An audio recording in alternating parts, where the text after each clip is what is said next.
There's a moment in every love story when everything still feels unbreakable, when the future looks certain, when loyalty feels permanent.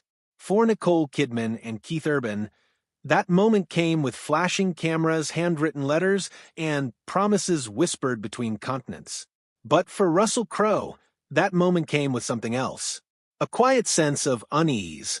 He had seen enough in life to know that sometimes the most beautiful beginnings carry invisible cracks. And from the very start, he was watching closely. Because years later, when the custody papers were signed and the silence between Nicole and Keith became permanent, Russell wasn't surprised. He had been watching the truth unfold for nearly 2 decades. January 2005. Los Angeles glittered under the weight of its own mythology. Inside the Day LA Gala, the most powerful names in entertainment filled the room. But for Russell, the night wasn't about the crowd. It was about Nicole. He had known her long enough to recognize the difference between strength and recovery. On the surface, she was untouchable, elegant, composed, already a global icon. But privately, she was still rebuilding herself. Her divorce from Tom Cruise had left scars deeper than the public ever understood. She carried herself with grace, but there was caution in her eyes now, a quiet protectiveness around her heart. Then Keith walked in. He wasn't the global superstar he would later become. He was still rising, still proving himself, still carrying his own private battles. Russell noticed the moment Nicole noticed him. It wasn't dramatic. It wasn't loud. It was something quieter. Recognition, hope, possibility. But what struck Russell wasn't the spark. It was the uncertainty behind it. Nicole wasn't falling for power. She was falling for something that felt safe, something familiar, something that reminded her of home. And that made Russell pay attention, because safety can sometimes be an illusion. After that night, nothing happened. No calls, no messages, no grand romantic gestures. Nicole waited. Days turned into weeks. Weeks turned into months. For someone who had spent her life surrounded by attention, the silence was disorienting. She questioned herself, wondered if she had imagined the connection entirely. Russell watched quietly from a distance. He knew Nicole's heart better than most people. He knew she didn't fall easily, and when she did, she fell completely. Then finally, 4 months later, Keith called. That call changed everything. Their first real day together wasn't staged. It wasn't polished. It was simple. A motorcycle ride through open air. No scripts, no cameras, just 2 people discovering each other without the world watching. Nicole would later say she knew, even then, that her life had shifted. Russell hoped she was right, but hope and certainty are not the same thing. By June 2006, their relationship had accelerated into something that felt unstoppable. They married in Sydney, surrounded by friends, family, and a country that embraced them as its own royal couple. The ceremony was perfect, every detail carefully chosen, every expression filled with promise. They wrote letters to each other constantly.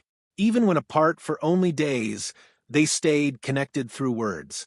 It created a sense of emotional closeness that seemed unbreakable. To the outside world, it looked like the kind of love that survives anything. But Russell noticed something others didn't. Nicole wasn't just in love. She was invested, completely. And when one person gives everything, the balance becomes fragile. Still, no one could have predicted how quickly that balance would be tested. Marriage is supposed to begin with stability. Instead, theirs began with crisis. Just 4 months after their wedding, Keith relapsed.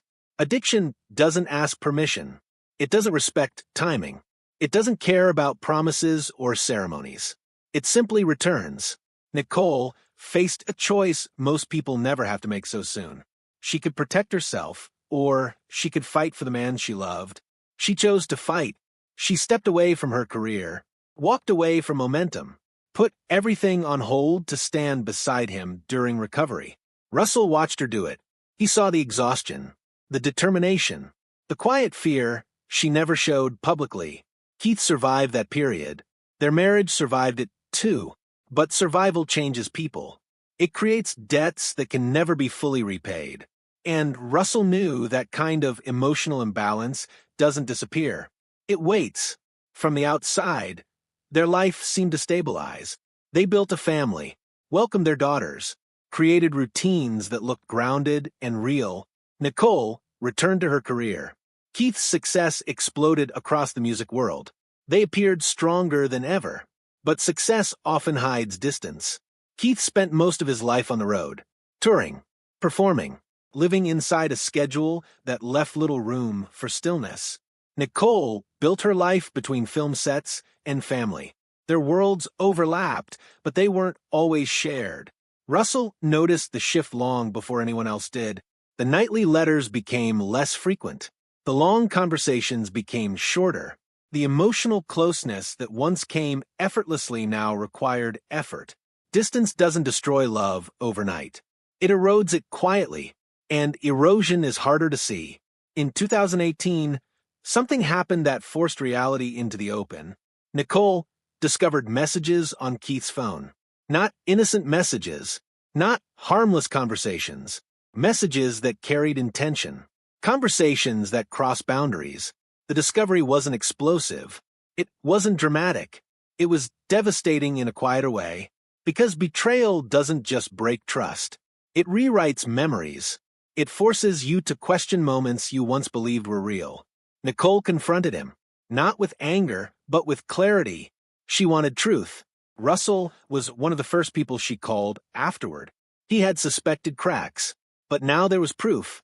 Keith apologized, promised change, promised transparency, and Nicole made the hardest decision someone in her position can make.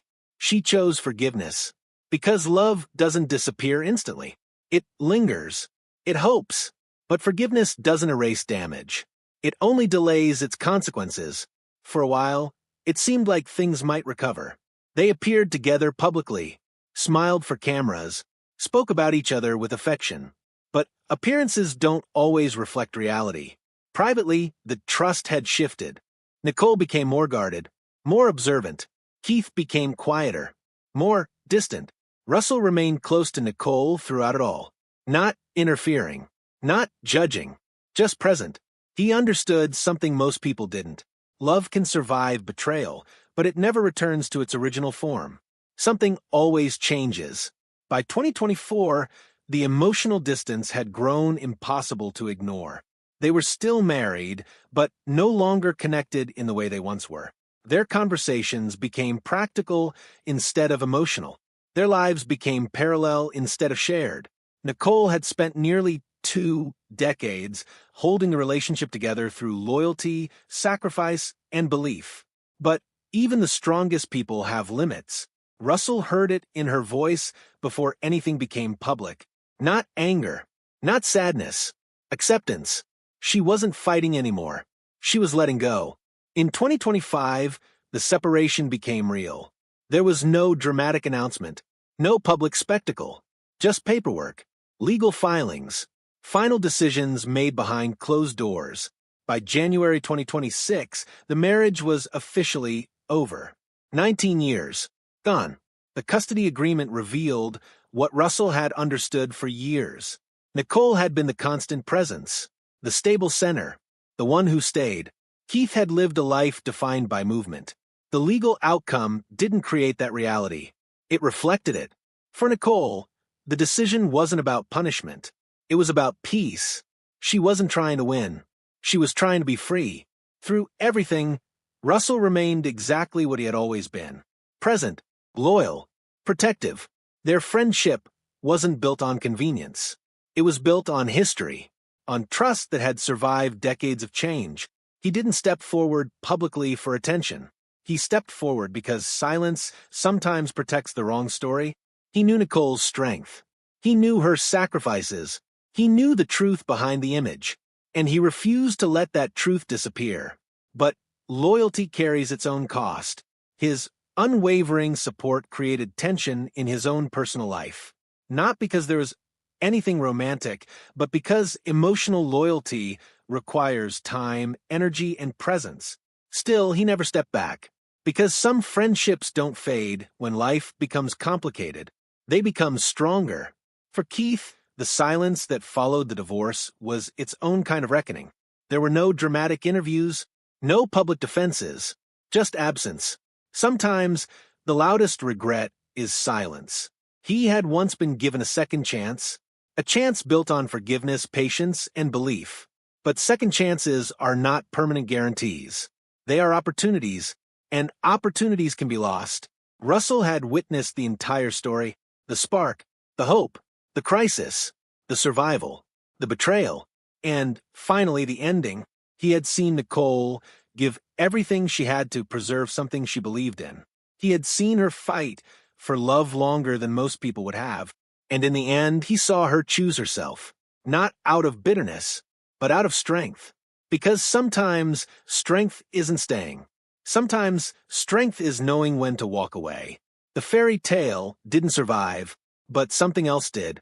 Nicole's resilience, Russell's loyalty, and the quiet truth that love, no matter how powerful, cannot survive without trust.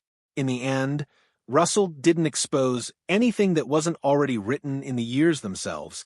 He simply refused to let the real story disappear behind the illusion. Because he had been there from the beginning, watching, understanding, knowing, and when it was over, he remained exactly what he had always been, a witness to the truth,